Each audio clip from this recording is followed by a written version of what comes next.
जर तुमच्या डिलिव्हरी ड्रायव्हरने सांगितलं की तो तुमचं पेय आणायला विसरलाय, तर पुन्हा कधीच दरवाजा उघडू नका. मी पूर्वी अशा गोष्टी वाचायचे आणि मला वाटायचे की हे सगळं अतिशयोक्ती आहे.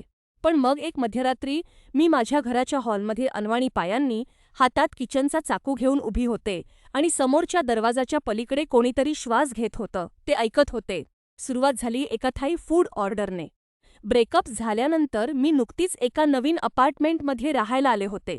बझर वाजेपर्यंत सगळं शांत वाटत होतं.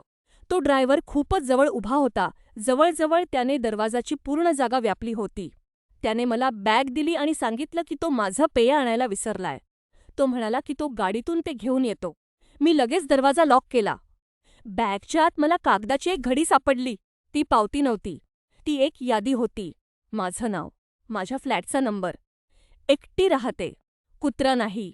बेडरूमची खिडकी सर्व्हिस गल्लीकडे उघडते. मला वाटलं की हा काहीतरी प्रँक आहे, म्हणून मी घाबरून माझ्या एक्सला फोन केला. त्याने शपथ घेतली की हे त्याने केलेलं नाही आणि मला पोलिसांना फोन करायला सांगितलं. त्यानंतर 3 हळूवार ठोके पडले. ड्रायव्हरचा आवाज कुजबुजला, तुमचं पेय विसरलो. मी पिपहोलमधून बाहेर पाहिलं. हॉल रिकामा होता. पण माझ्या फोनवर नोटिफिकेशन आलं, तुमचा ड्रायव्हर तुमच्या दरवाजावर आहे. मग माझ्या फोनची रिंग वाजली. एक अनोळखी नंबर होता. तो आवाज म्हणाला, तू त्या पावतीकडे बघायला नको होतं. तुला आधी जेवायला हवे होते. अचानक दरवाजाचा हँडल हलू लागला. खाली, मग वर. खाली, मग वर. तो लॉक तपासून पाहत होता. मी घाईघाईत माझ्या बाथरूममध्ये धावले आणि तो कच्चा दरवाजा लॉक केला, पण तेव्हाच मला त्या चिठ्ठीची आठवण झाली. माझ्या बेडरूमची खिडकी उघडी होती. मला जमिनीच्या फळ्याचा कडकड ऐकू आला. तो आत आला होता. तो थेट बाथरूमच्या दरवाजापर्यंत चालत आला आणि कुजबुजला, तू ते पेय घ्यायला हवं होतं. दरवाजा जोरात उघडला गेला आणि स्क्रूड्रायव्हर घेतलेल्या एका माणसाने माझ्यावर हल्ला केला.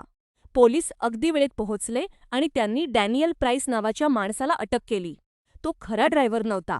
त्याने खऱ्या महिला ड्रायव्हरला बेशुद्ध करून तिचे सामान चोरले होते. त्याच्या गाडीत त्यांना इतर अनेक स्त्रियांच्या पावत्या सापडल्या. काहींवर टिकमार्क होते. माझ्या नावाभोवती गोल केला होता. मला वाटलं की आता सगळं संपलंय. पण 3 दिवसांनी ॲप डिलीट केल्यानंतरही माझ्या फोनवर एक नोटिफिकेशन आलं, तुमचा ड्रायव्हर जवळच आहे. तो आयकॉन माझ्या सेफ हाऊसपाशी येऊन थांबला. डोअरबेल वाजली, पण कॅमेऱ्यात पोर्च रिकामा दिसत होता. आता मी एका खोट्या नावाने हॉटेलमध्ये लपून बसले आहे. काल रात्री माझ्या दरवाजाखालून एक चिठ्ठी आत आली.